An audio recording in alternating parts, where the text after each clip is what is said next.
Abra sua Bíblia em Romanos capítulo 8, e eu vou ler do versículo 14 até o versículo 17. Romanos 8.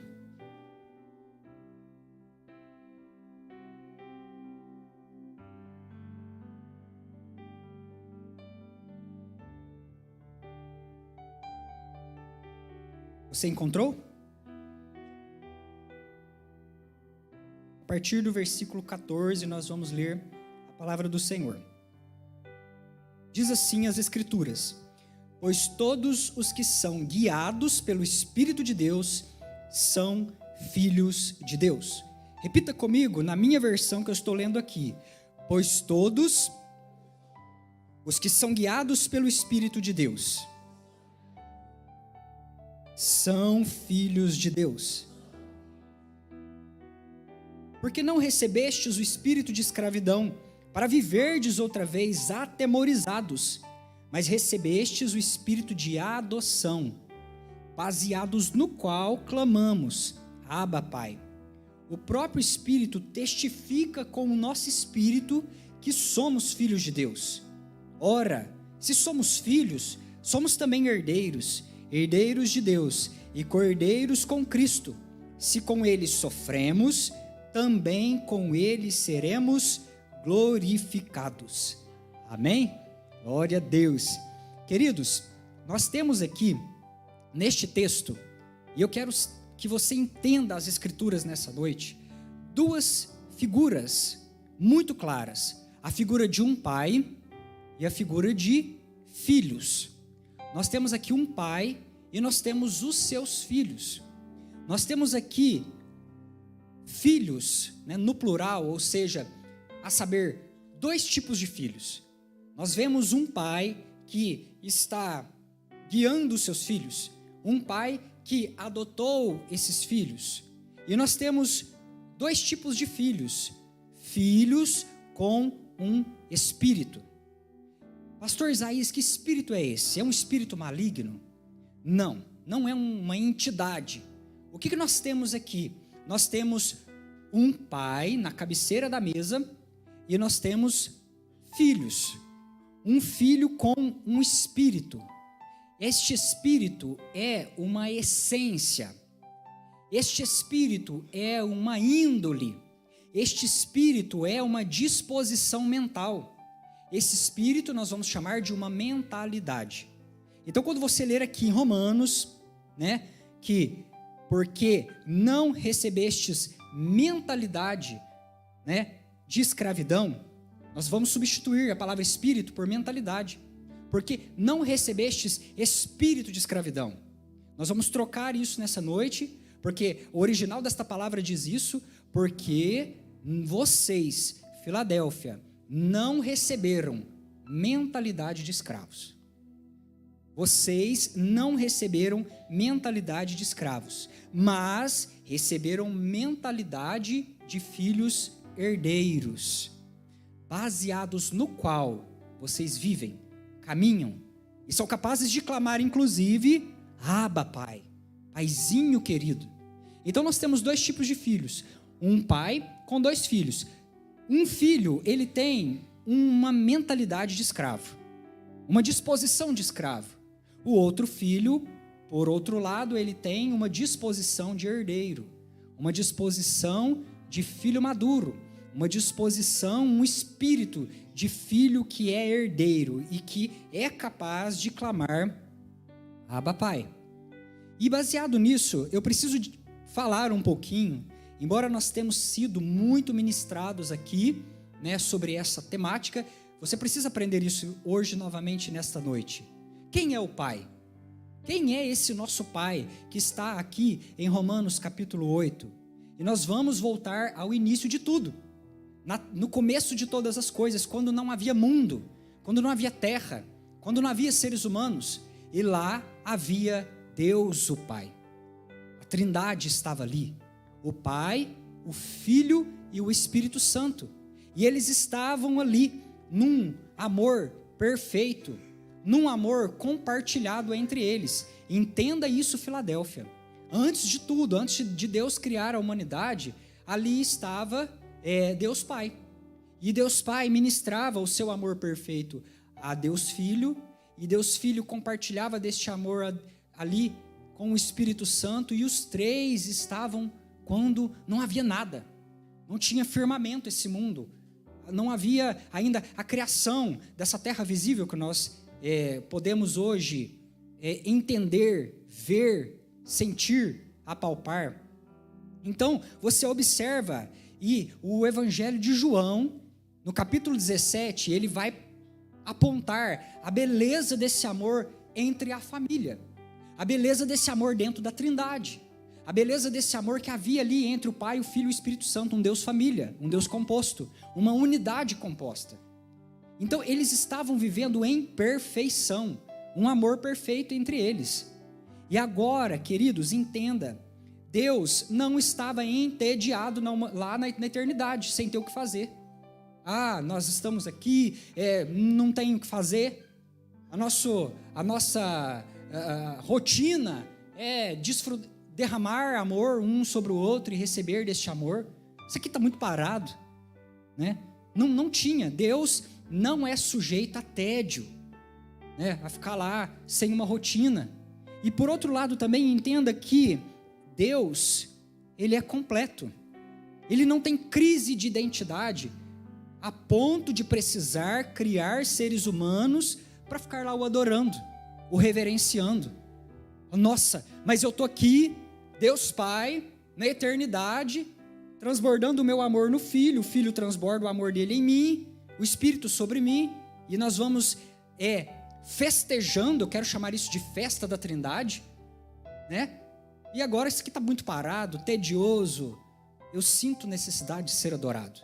Vou criar anjos para cantar para mim, vou criar seres humanos para louvar o meu nome. Não é assim, queridos. Não enxergue Deus dessa maneira. Ele não precisa da nossa adoração. Ele é completo, um amor completo. E você precisa entender muito isso. Isso tem que ficar claro na tua cabeça. E o que acontece? João 17 vai contando esta perfeição. Agora Deus decide criar para si filhos. Para quê? Para doar esse amor que já é perfeito para mais pessoas. Ele vai contar para alguém fora da Trindade que existe um amor perfeito. E aí ele quer dar este amor, doar este amor para filhos. E agora eles criam os filhos. Ele cria a mim e a você. Ele cria a primeira família, que é Adão e Eva. Gênesis capítulo 1 e 27, ele cria conforme a sua imagem. Preste bastante atenção nisso. Esse culto hoje é culto de libertação. Então pode orar, porque fortalezas mentais hoje precisam, elas devem e elas cairão em o nome do Senhor Jesus. Amém, queridos? Entenda você, Jesus cria agora filhos parecidos com o Pai. Deus, Jesus, o Espírito Santo estão juntos nessa. Deus planeja, Jesus, ele vai e executa, e o Espírito começa a aplicar este plano maravilhoso na criação. Os três estão todos ali envolvidos, né, nesta criatividade, nesta criação. Eles são esses filhos agora, este Adão, esse filho que agora soube que existe um amor, ele foi informado de um amor, ele foi convidado para uma mesa de amor, uma mesa onde agora o Pai diz, vamos colocar mais cadeiras. A Trindade está ali e eles estão recebendo filhos numa mesa que continua crescendo desde a eternidade, desde que o mundo é mundo. E a igreja apostólica, ela vai avançando e essas cadeiras vão sendo agregadas porque filhos vão sendo chamados a essa mesa de comunhão, para esta festa de amor da Trindade. E o que acontece, queridos? Esses filhos são parecidos com o seu pai. Eles conseguem criar, eles criam beleza, eles colocam ordem no mundo, eles criam virtude, eles são criativos, eles têm capacidade de ser justo, capacidade de ser amoroso, eles têm a cara do papai. Querido, não perde essa oportunidade. Olha para a pessoa que está do seu lado e diga, você é a cara do seu pai. Não, mas não fala que essa conversa de órfão, não. Fala igual filho. Você é a cara do seu pai. Aleluia. Glória a Deus. Você precisa, quando falar, acreditar no que fala. Não pode falar assim só porque foi mandado, não. Acredite nisso. E coloque isso em palavras para que isso fixe no teu coração. E há uma coisa linda, porque esses filhos multiplicam, e cada novo filho é um ser que vai expressar o Pai em família. Ou seja, Deus queria encher a terra de filhos, é por isso que ele diz para o casal: multipliquem. Cada nova criança, cada novo filho é expressão de Deus, vai espalhar beleza por esse mundo, vai espalhar virtude. Cada novo filho é aquele que vai implantar o reino de Deus, que vai comunicar ao mundo essa beleza, porque é agora mais um filho para se assentar à mesa de Deus e desfrutar deste amor tão grande. E queridos, guarde isso, essa é a palavra-chave do culto, preste bastante atenção nisso. Existe algo que nunca lhes será negado. Existe uma coisa em Deus que nunca lhes será negado, que é a presença de Deus e o seu amor. Você entende isso? Algo que nunca vai ser negado para você é a presença de Deus e o seu amor. Efésios 1:5, Efésios 2, do 8 ao 10. E agora, a partir de agora, você precisa me ajudar. Estou muito feliz de estar aqui com você e você se alegre comigo. Diga para si mesmo neste momento: eu sou amado. Depois você lê Jeremias 31:3, tá? E você diz assim, para você novamente: eu tenho uma família. Atos 17:28. Agora, para que fique mais dinâmico, você precisa dizer isso para a pessoa que está do seu lado. E diga assim: o que é verdade para Deus, é verdade para mim também. Amém, queridos? Glória a Deus. São esses 3 pontos que eu quero falar com você nessa noite. E vamos repeti-los várias e várias vezes. Queridos, a alegria e o propósito é a presença do Pai. É algo tão lindo que nessa questão de mesa, os filhos de Deus, eles são capazes de abrir mão dos presentes por causa da presença. São, numa perspectiva, filhos criados para estar na presença de Deus, numa intimidade tão profunda e tão grande que eles são capazes de correr do ponto onde estão e passar na frente de todos os presentes que estão na mesa, das porções que estão na mesa. Vamos chamar esses presentes de bênçãos. São filhos que correm, eles são capazes de não ver o brilho na bênção, mas em si no abençoador que está na cabeceira da mesa. Eles são capazes de uma maturidade, de uma intensidade de relacionamento, que correm e ignoram a árvore de Natal com as caixas lindas e brilhantes embaixo dela e correm para a presença do Pai que está ali à cabeceira da mesa. Filhos que abrem mão das bênçãos porque querem unicamente a presença. São filhos que fizeram uma escolha. São filhos que fizeram uma escolha. Olha, esses filhos escolheram a presença do Pai. E se nós temos o Pai, nós temos tudo.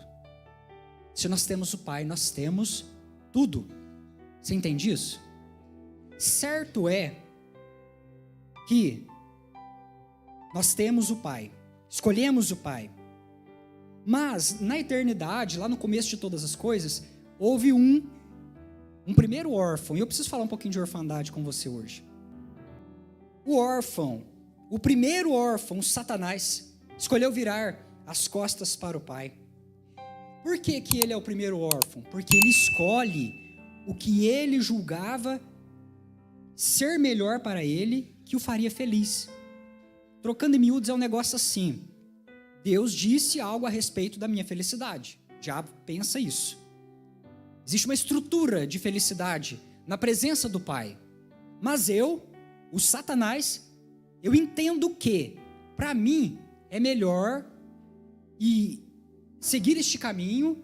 Para mim, esse caminho me trará alegria, felicidade, contentamento e completude. E é um caminho que está fora do Pai, está longe da presença do Pai, está longe da verdade de Deus. Então ele se torna agora o órfão. E o que ele julgou ser melhor para ele? Eu quero o trono do meu Pai.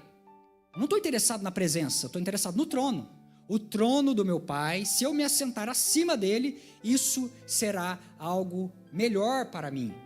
Então agora Satanás, ele se torna o primeiro órfão, o primeiro a pecar, o primeiro pecaminoso, o primeiro mentiroso. E agora ele rompe com a mesa de Deus, porque ele ignora a presença do Pai. E ele começa a entender na cabeça dele que ele precisa de algo além do Pai para o fazer feliz. Vocês estão entendendo? Amém? Olha, e ele se torna um órfão. E ele começa agora a convencer outras pessoas a entrar pelo mesmo caminho que ele entrou. E ele vai lá na Eva e no Adão. E ele começa a falar com eles. Porque a Eva e Adão, eles tinham tudo. Eles passavam um fim de tarde na presença de Deus. Eles desfrutavam da presença de Deus, queridos. Estavam ali. Tinham tudo. Deus estava lá falando com eles todo fim de tarde. E agora Satanás chega para eles, para filhos, em que tudo que é real para Deus é real para eles também, porque eles desfrutavam de tudo que eles queriam na presença de Deus Pai. E agora Satanás chega para eles e coloca Deus como uma opção além de tudo aquilo que eles já tinham. E isso é muito perigoso, queridos. Você vai entender isso hoje, nessa noite, quando Deus se torna mais uma opção na nossa vida. E aí Satanás chega e fala assim, Deus é mais uma opção que vocês têm. Sabe por quê?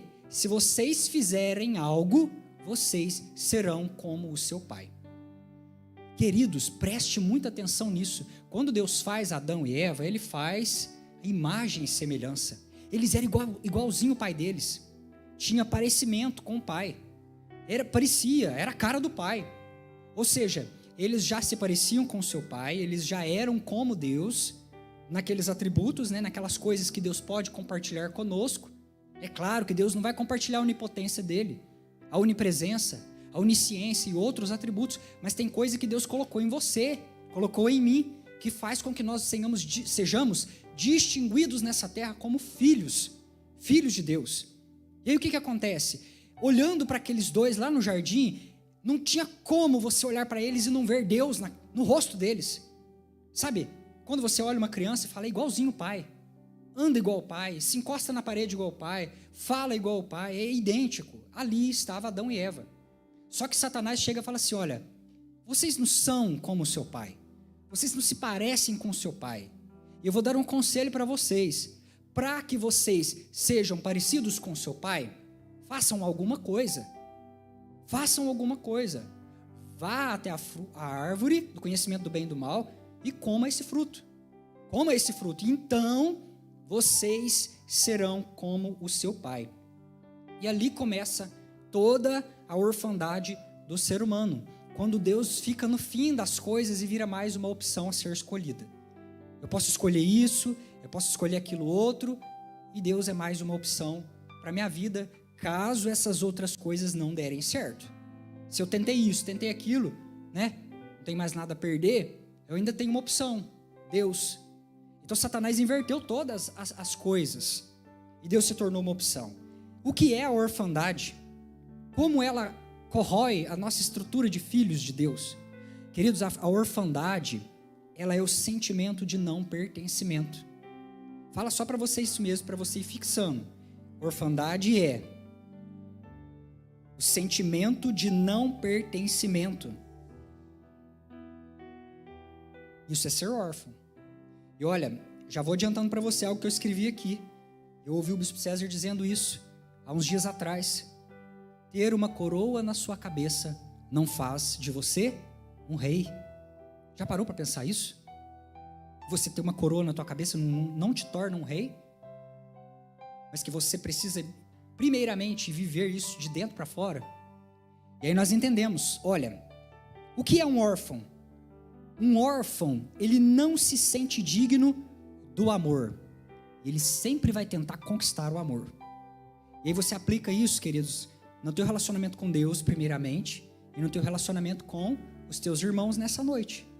Um órfão é aquele que não se sente digno do amor e sempre tenta conquistá-lo.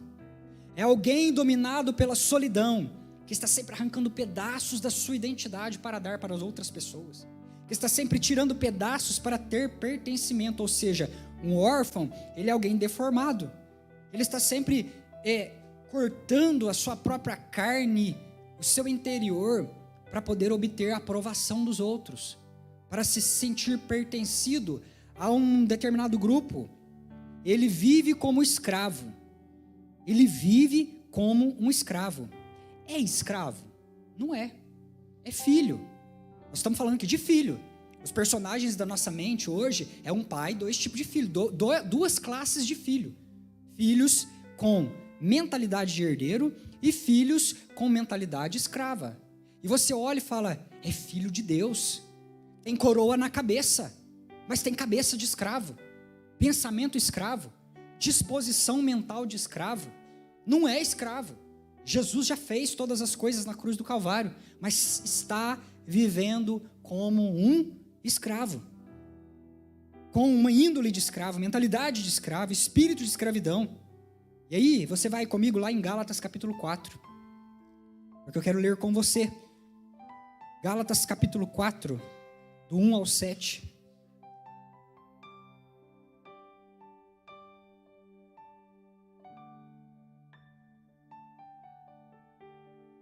Diz assim a palavra do Senhor, o nosso Deus, Gálatas, capítulo 4, versículo 1 até o 7.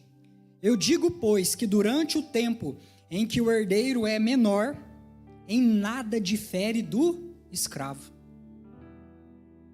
posto que ele é o Senhor de tudo, mas está sobre tutores e curadores até o tempo determinado pelo Pai. Assim também nós, quando éramos menores, estávamos servilmente sujeitos aos rudimentos desse mundo. Vindo, porém, a plenitude do tempo, Deus enviou seu Filho, nascido de mulher, nascido sobre a lei, para resgatar os que estavam sobre a lei, a fim de que recebêssemos a adoção de filhos.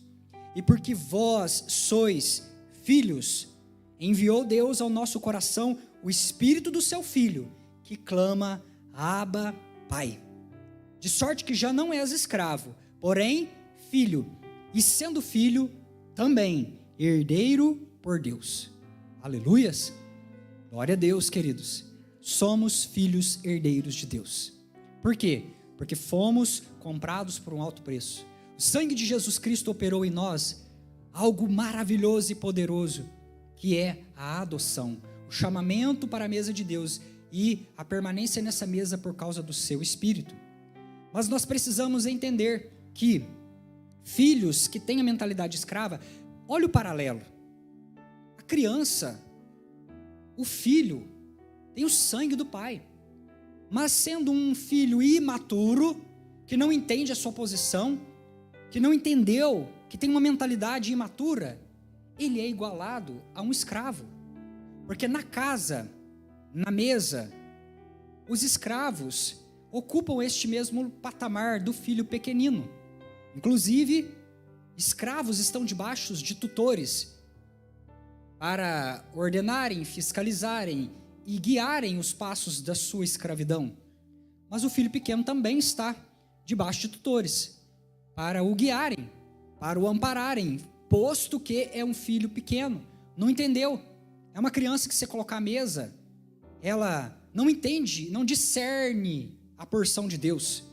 Ela, muitas das vezes, se lambuza na sujeira. Ela provoca, muitas das vezes, um caos quando os seus apetites não são atendidos. E ela, então, começa a curvar outros ao seu ego, à sua vontade. Então, aqui, Gálatas está dizendo, olha, crianças imaturas, filhos pequeninos, não tem muita diferença de um escravo. Precisam de um tutor. Precisa de ter alguém ali, ó, em cima. Mas isso é diferente quando se trata de um filho maior, um filho maduro, que lá em Romanos 8 ele vai chamar de ruiós, que é um filho amadurecido, que ele senta na mesa do pai, ele desfruta da presença do pai, ele cuida dos negócios do pai, ele expressa o pai onde ele vai. Então nós entendemos que a orfandade, ela destrói pessoas. Eu vou citar aqui, mas não vou entrar porque o tempo está avançando. O que é um órfão? Como que isso acontece? Olha, um órfão é aquele que tem uma vida sexual totalmente distorcida. Por quê? Na busca de ser aceito e afirmado, ele está sempre entrando em caminhos, buscando pertencimento nas maiores depravações. Por mais que ele se sinta dilacerado dentro dele, ele é órfão. ele precisa pertencer a alguém, porque nós temos uma fome muito grande de pertencimento, de amor. Então o órfão, ele está sempre entrando em relacionamentos terríveis, relacionamentos fúteis, arrancando pedaços de si mesmo e oferecendo para as pessoas, pagando alto preço muitas das vezes, alto preço na questão sexual. Um órfão, queridos, ele vive esses relacionamentos superficiais, ele vive um relacionamento de dependência emocional uns dos outros, é uma pessoa tomada de medo. Órfãos sentem medo, são incapazes de decidir, uma baixa autoestima muito grande, uma solidão muito grande. Por quê? Porque o caminho contrário para essa solidão, qual é? É a fé, não é verdade? Olha o que diz Hebreus capítulo 11, versículo 6. Sem fé é impossível agradar a Deus, porque quem dele se aproxima precisa crer primeiramente que ele existe.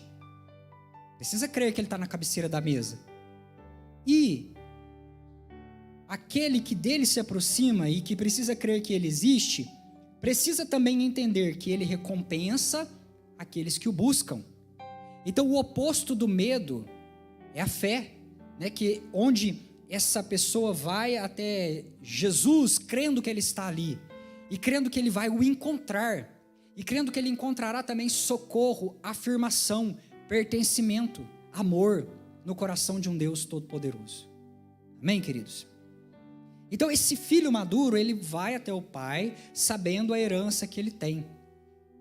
Então a orfandade, ela vai se manifestando nessas coisas, que vai, pensa em orfandade, tudo aquilo que arranca um pedaço da tua identidade, que tira um pedaço da tua identidade. Você precisa rasgar um pedaço de si mesmo para poder conseguir chegar num alvo. Você precisa entrar muitas das vezes em caminhos que vai arrancando um pedaço. Um órfão, e aí, presta atenção nisso, igreja. Um órfão é alguém que nem sempre é um depravado sexualmente. Um órfão não é alguém que muitas das vezes vive problemas emocionais por causa de solidão, de medo. Um órfão nem sempre é alguém codependente. Órfãos também podem ser religiosos. Um órfão, isso é muito perigoso dentro da igreja de Cristo.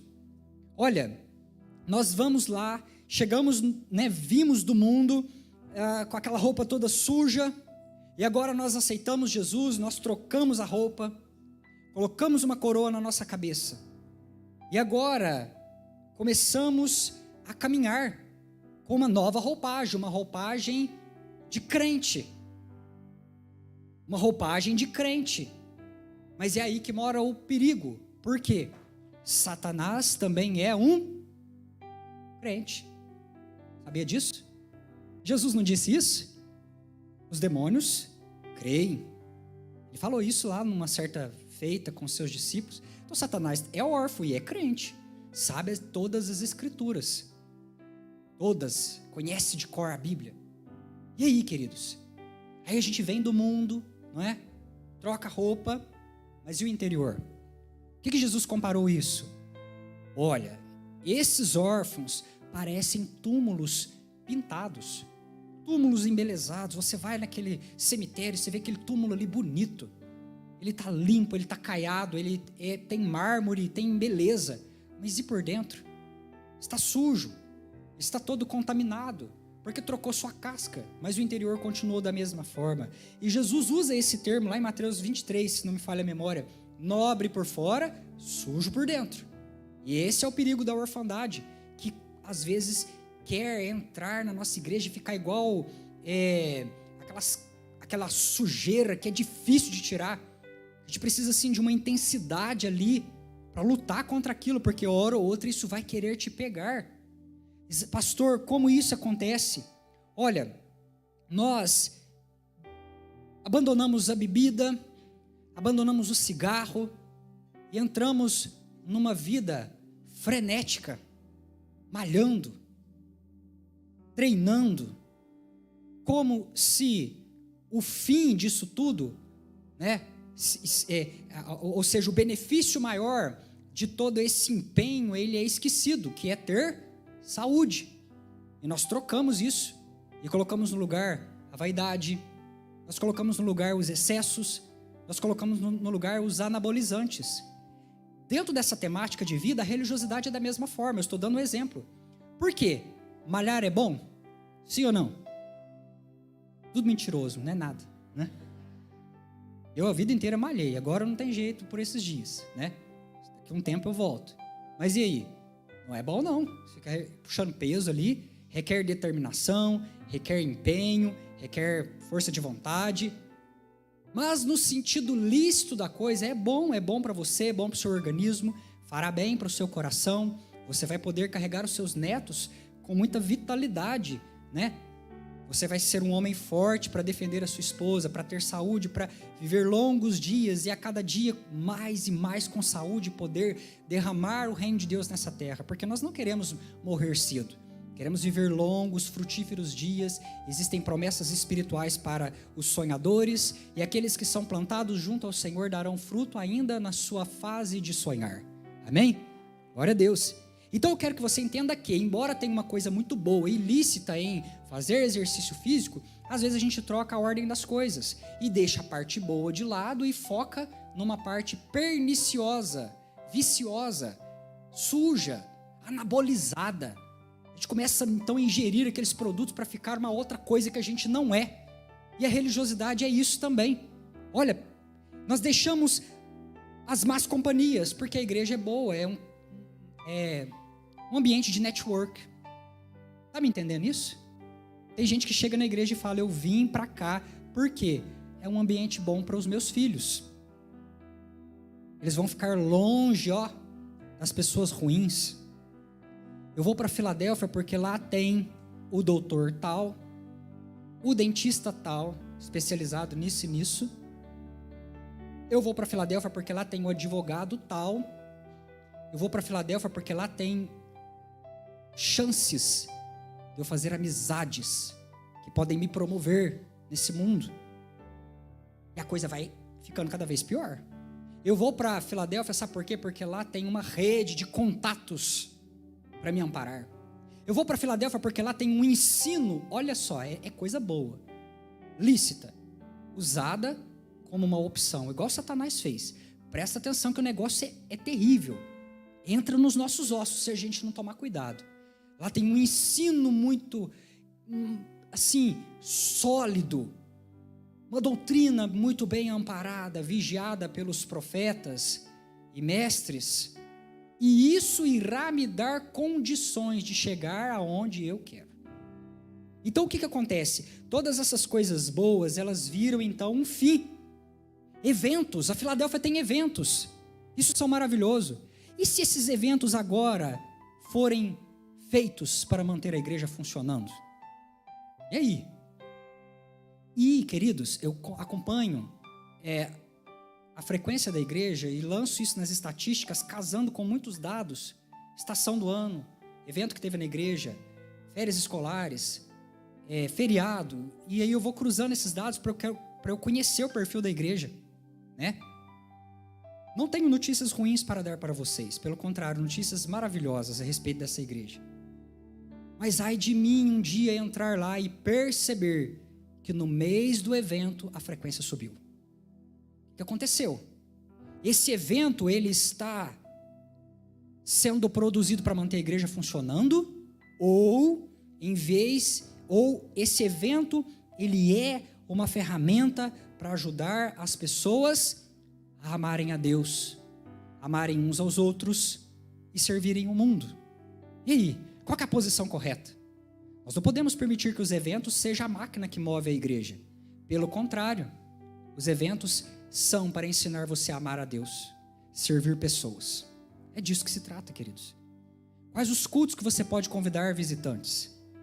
Quais são os momentos que você desenvolve a comunhão? Quais os momentos que você é inserido no serviço ministerial? Isso tem que ficar muito claro na tua mente. O culto do domingo, o culto de pais e filhos, o culto da quinta-feira é o momento do convite, é o momento do evangelismo pessoal, é o momento do ensino. Olha que mesa de família nós estamos tendo aqui hoje. Está todo mundo aprendendo da palavra de Deus. E os visitantes são bem-vindos nesta inserção, ele entra na mesa. Então logo ele entra e fica, ele precisa pular para o próximo passo, que é amar uns aos outros. Agora é hora de conhecer, ferro afiando ferro, descobrir que de fato os irmãos da Filadélfia não são tão perfeitos assim, não é? E que a gente vai agora ser exercitado na paciência, no amor, no cuidado uns com os outros. E aí nós vamos para pequenos grupos de mulheres, pequenos grupos de homens, base de comunhão, estudos bíblicos. E assim a coisa vai ampliando até que a igreja então encontre o seu lugar para servir e exercitar os seus dons nessa terra. E é assim que funciona. Mas, voltando à questão do órfão, nós podemos entrar numa coisa que é pior ainda. Eu oro com frequência. Eu jejuo regularmente. Você lembra de uma conversa assim na Bíblia? De um fariseu, de um publicano? Lembra disso ou não? Tinha um que batia no peito e falava: Senhor, ai de mim, miserável. E o outro dizia: Senhor, dou o dízimo de tudo que tem, oro, jejuo e não sou como esse publicano. Então, quando a gente entra no espírito de orfandade dentro da igreja, a gente tem a tendência de achar que a gente é melhor do que o outro. E sabe como isso, a gente pega isso no ar quando a gente começa a falar assim: essas pessoas, esses crentes, essas pessoas de hoje em dia, esses crentes de hoje em dia, eita, cuidado, olha o termômetro, ó. Cuidado, olha o diabo tentando te arrastar para uma posição de órfão. Esses crentes são seus irmãos. Jesus morreu por eles e deu para você amar. Essas pessoas são seus irmãos que Jesus colocou na sua vida para você tolerar. Se Deus está abrindo os teus olhos, é para que você morra como Cristo em prol da vida. Está escrito em João: não existe maior amor do que dar a vida pelos seus irmãos. Disso se trata a beleza da família, do evangelho. Queridos, quem aguenta, deixa eu fazer vocês estão muito tensos, deixa eu falar uma coisa: quem aguenta aquele tio no Natal falando se é para ver ou para comer? Não é? A uva passa no arroz, a ameixa, não é? E a gente reúne no Natal e celebra, não celebra? Celebra, porque o que importa? É a família, não é o tio, não é as piadinhas lá de sempre, não é aquelas implicâncias de família. No dia da mesa nós abandonamos tudo por causa da família, por causa do pai que está na cabeceira da mesa, nós deixamos isso tudo de lado. Porque o que importa de fato é a unidade e o amor, a fé, a esperança. E nós ignoramos essas coisinhas que nos irritam, que nos provocam e que às vezes Deus colocou do teu lado para tratar a tua vida. Não é nem problema, não é nem com o outro, é com você. Essa pessoa precisa de fato de tolerância. Essa família Filadélfia tá boa demais, vamos dar uma agitada nesse negócio. E aí traz pessoas, né, para dar uma chacoalhada, para provocar você a ter paciência, para provocar você a ter fé, acreditar que esses irmãos um dia chegarão lá. Enfim, queridos, e aí? Fizemos tudo, oramos, dizimamos, tudo que é certo, e agora podemos sentar e esperar receber a nossa bênção. Vamos sentar e esperar. Nós oramos, nós jejuamos, fizemos tudo que estava no nosso alcance. É sentar e esperar. Deus vai abençoar. Como que Ele não vai abençoar uma pessoa dessa? E aí eu digo a vocês: a bênção não chega. Às vezes chega, às vezes não vem no nosso tempo, às vezes nunca chega na nossa vida. E aí, queridos? E aí? Como é que fica essa conta? Vocês estão entendendo onde eu estou querendo chegar? Ou estou sendo muito prolixo, viajando?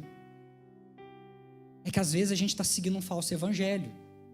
Às vezes a gente foi ensinado a vida inteira: faz tudo certinho, ó. Ora direitinho, lê a Bíblia, jejua várias vezes, dá dízimo, né? Porque é perigoso aí, né? Oferece o dízimo aí, porque ó, o negócio é feio. E aí a gente senta e espera. E aí nós vivemos num mundo caído. E aí nós paramos e tá que espera. E espera, não é? E aí você começa a lembrar: ixi, Paulo, torturado, açoitado, naufragado, chicoteado, é fome, é ladrão. Talvez, se Paulo sofreu isso, e nós da Filadélfia? E aí a gente começa a lembrar do Tiago, que teve a sua cabeça arrancada. E a gente começa a lembrar de João. Vou ler aqui Apocalipse daqui a pouco. João, no fim da vida dele, queridos, velho, cansado, torturado, foi fervido no óleo, saiu de lá queimado, não morreu. E ele estava na ilha de Patmos, obrigado a carregar peso, que às vezes é pesado para nós que somos jovens. E ele estava sozinho, ele não tinha a Bíblia escrita ali para ele ler. João estava ali, queridos, humilhado naquela posição, enquanto lá fora as igrejas estavam se desviando por causa de muitas teorias que surgiram naquela época. Queridos, como que nós podemos avaliar o João, o amado João, dentro da perspectiva de um evangelho de bênção? O que aconteceu de errado com esse homem? Ele orou menos? Ele não jejuou o tanto que precisava? Será que ele não decorou todos os versículos? O que João fez de errado para merecer esse tratamento? E quando Deus apareceu para ele, embora João pudesse talvez pedir, Senhor, me tira desse lugar, eu não aguento mais dormir em cima de pedra, eu estou cansado, ou eu estou torto de ser queimado, torturado, eu não aguento carregar peso, Senhor, me livra. Deus não tirou ele de lá, ele morreu ali, naquele lugar. Deus não livrou ele daquela aflição, mas João viu o Cordeiro. João foi renovado pela presença. Teve uma coisa, e você se lembra qual é, que nada pôde impedir, e que foi dado a João, porque na nossa vida nós temos essas duas garantias apenas: a presença e o amor. A presença e o amor. Queridos, ninguém pode roubar isso da tua vida. Quando você faz todas as coisas que a religião manda, você senta e espera e não acontece, você tem a palavra, você tem o verbo, você tem a presença. Não tem como roubar a presença de você. Não tem como roubar o amor de Deus.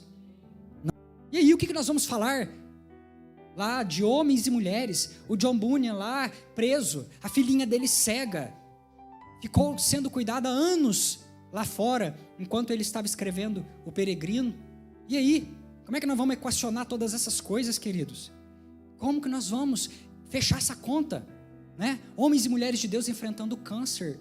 Deus não livrou, mas passou com eles na fornalha, e as amarras foram sendo soltas ali. Como é que nós vamos entendendo esse evangelho, queridos? Nós precisamos entender que nós temos a presença de Jesus. Você precisa entender que presença de Deus ninguém rouba de você, que amor de Deus ninguém rouba de você, porque você é filho, você não é um órfão. Aleluias, aleluias. Queridos, se nós vivermos reféns de bênção, nós vamos viver confusos, pressionados, entendendo um Deus que não existe, que não falou nada disso com a gente. Por quê? Nós vamos começar a olhar com pressão para a vida. Eu não fui uma boa esposa, eu não fui um bom marido. O que foi que eu fiz? Será que eu fui severo demais com os meus filhos? Eles se perderam. O que é que está acontecendo? Deus, eu me achego a Ti e eu prometo fazer tudo o que o Senhor mandar para ter alguma coisa nessa terra. E a gente vai vivendo uma vida de pressão, porque você fez e o filho desviou. Você fez e quando vê, foi para a mesa de cirurgia, está sentado, mutilado, não é? E aí depois, olha para os pais da fé, cabeça rolando, peles sendo queimadas, homens e mulheres sendo torturados. E aí, onde está esse Deus? E nós começamos a viver uma vida de pressão. Filhos órfãos não conhecem o seu pai. Queridos, temos a tendência, a inclinação de achar que estamos passando por lutas e que Deus não está no controle. E começamos inclusive a desconfiar da sua liderança. Será que Deus é verdadeiro? Será que Deus está no controle realmente das coisas? Eu quero chamar você para olhar para Apocalipse 21. Olhe Apocalipse 21. Aliás, o 1. Vamos ler o 1, do 12 ao 18.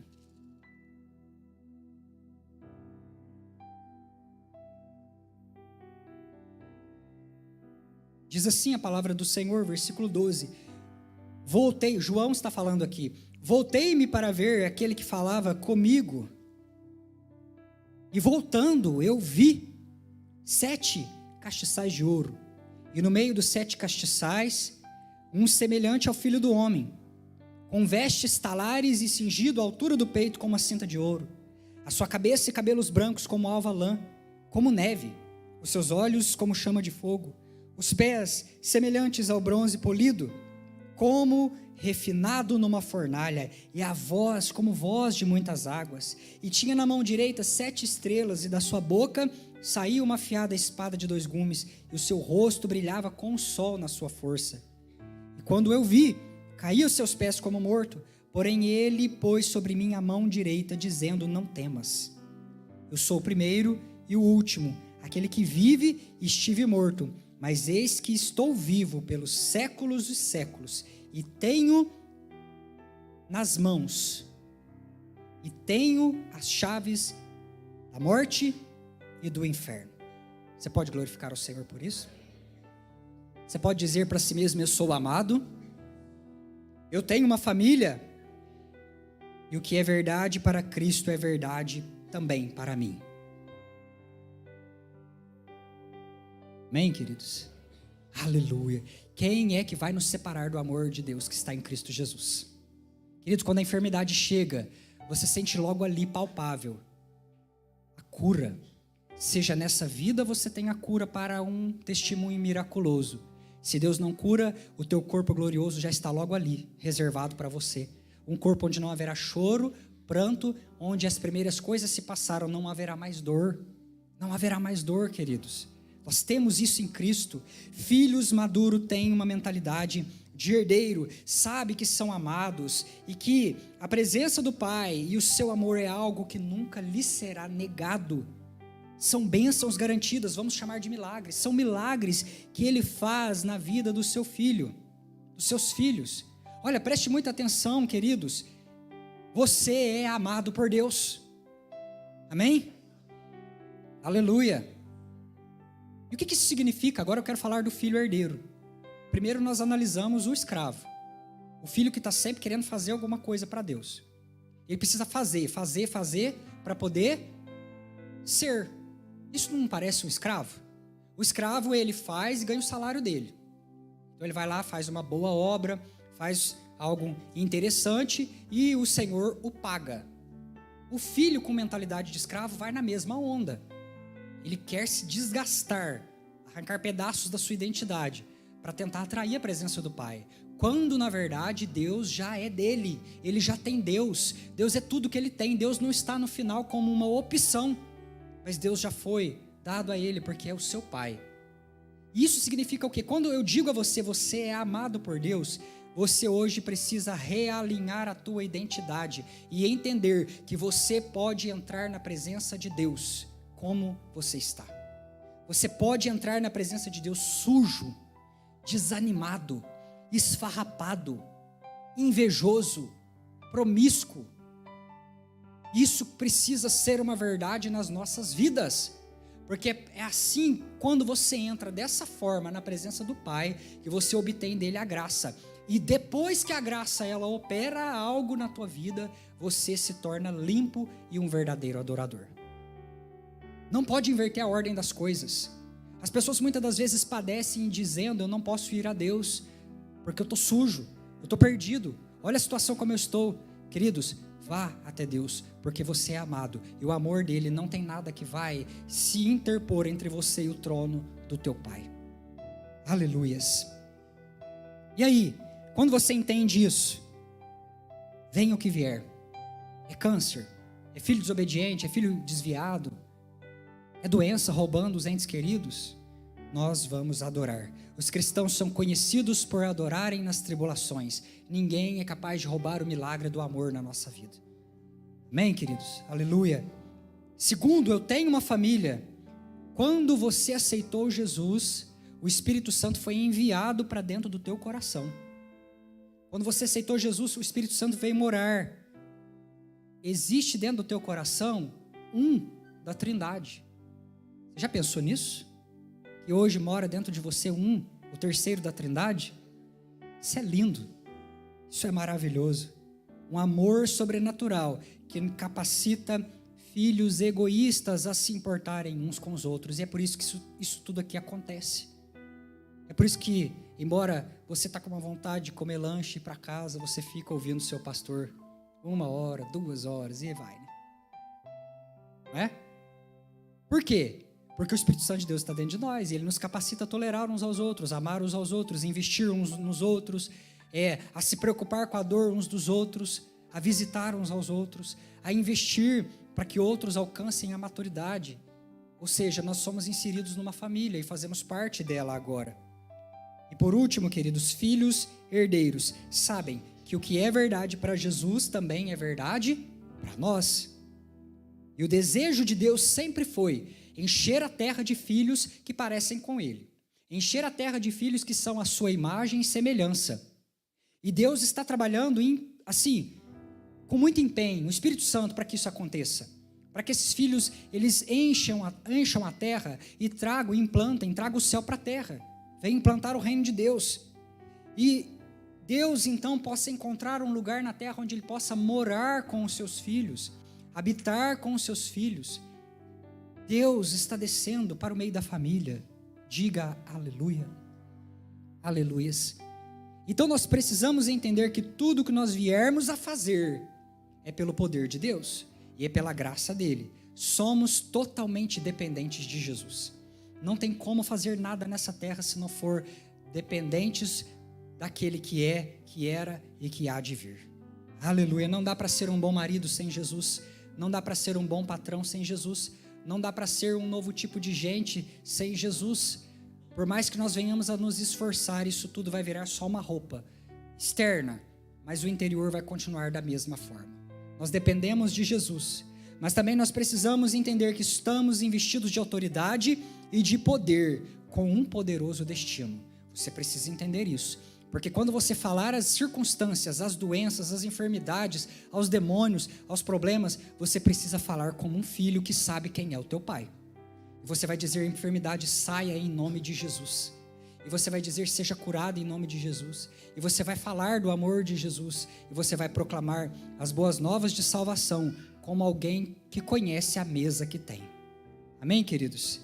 Aleluia. Diga mais uma vez para si mesmo: eu sou amado. Eu tenho uma família. E o que é verdade para Jesus é verdade também para mim. Aplauda o Senhor Jesus por isso. Aleluias!